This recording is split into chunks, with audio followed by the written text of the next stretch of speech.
Hi, friends. I'm going to go ahead and advance to my next slide. It is such an honor to be here with you. One of the great privileges of my job is that I get an opportunity to go and be in the room with special people who are thinking hard about how to make the world that we want.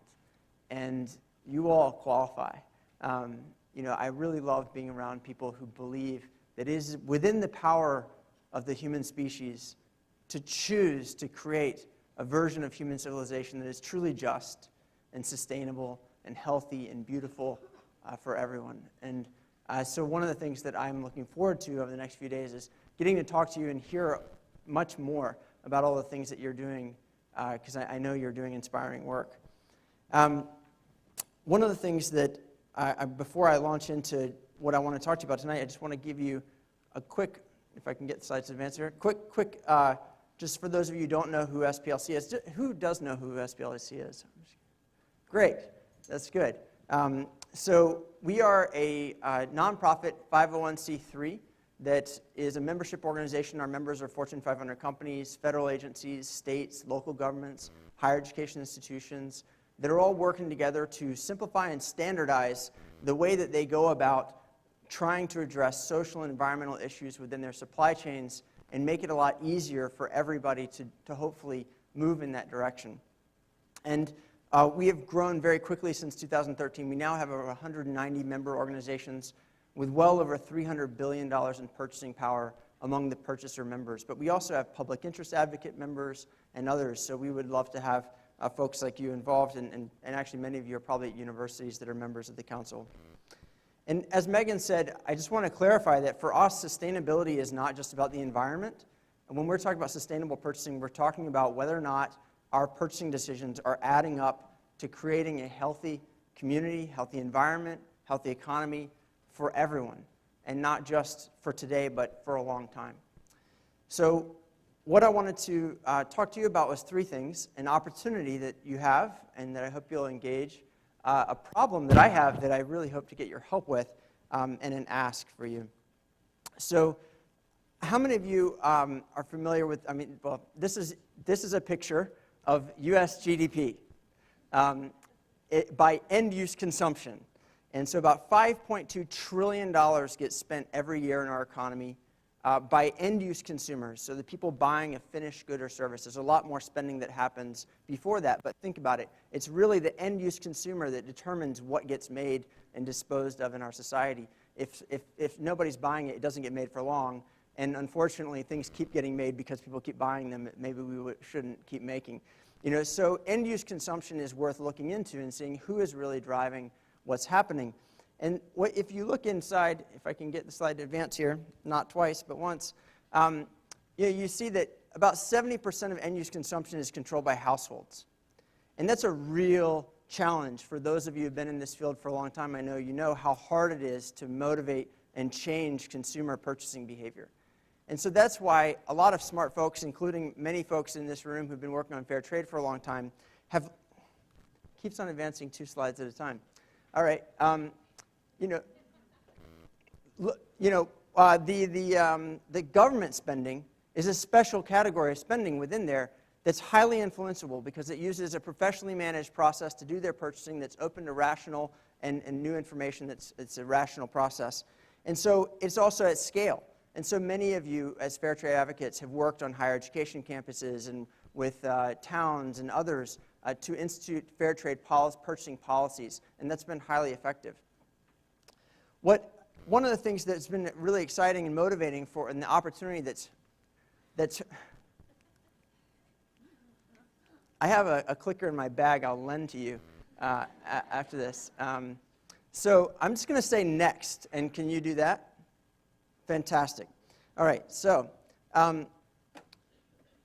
if you look inside that household spending, there's something really interesting, which is that only 1/4 of that spending is on goods. 3/4 of it is on services.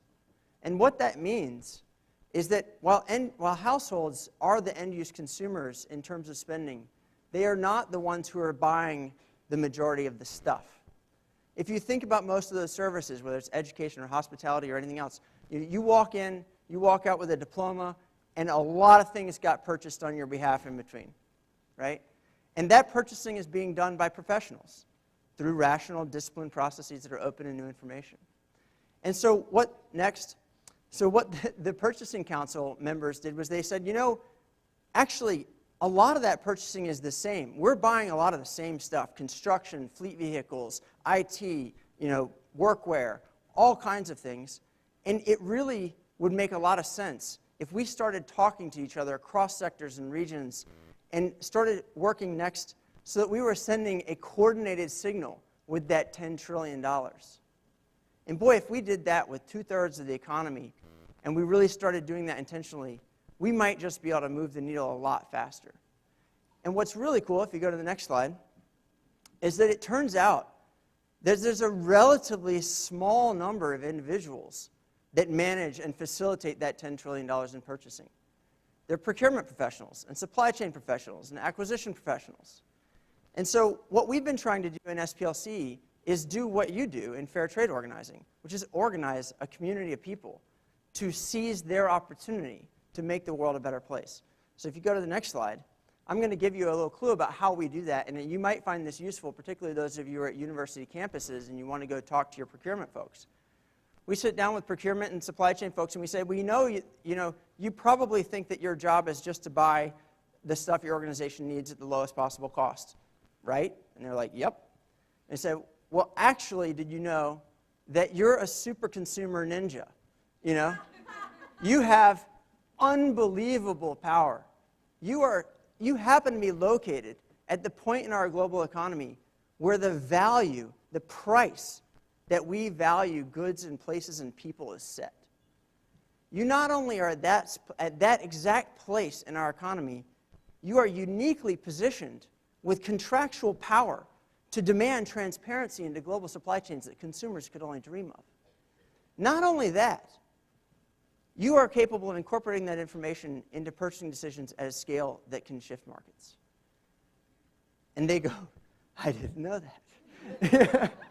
You know, and boom, we've just added an enormous amount of meaning to their work. And they get really fired up, and they get excited. And then they go, okay, tell me what to do, you know? So go to the next slide. You might be pleased to hear that this has been going really well. We've got over 700 professionals in our network now who are now working on these types of challenges, from large organizations and as well as public interest advocates and others that are engaged with us. And what I would love to do is invite you all into the fair trade movement to get engaged with this community. One of the reasons we've convened them is so that they're easier to find, because they need your partnership. They need help knowing how to bring the types of things that you're doing and you've been thinking about into these vehicles that they work with, these contract vehicles. And so I'm going to issue an invitation for you to come to our conference, which is in a couple months. I'll talk about it later. But this weekend, I'm going to try and give away 5 registrations to people at this conference and 1 exhibit booth. And the reason is that I really need your help with a problem. So let's go to the next slide. Actually, go to the next slide. So in procurement, these folks, they get really fired up. They're like, yeah, I want to do this. But they have a problem. And that is that in procurement, you only get to buy what the stakeholders ask for.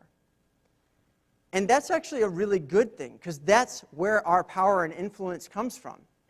Those of you who are on college campuses as students, you're the customer of that university or college. You're a stakeholder, right? So you have the ability to demand that, to ask for something to be happening in a certain way in procurement.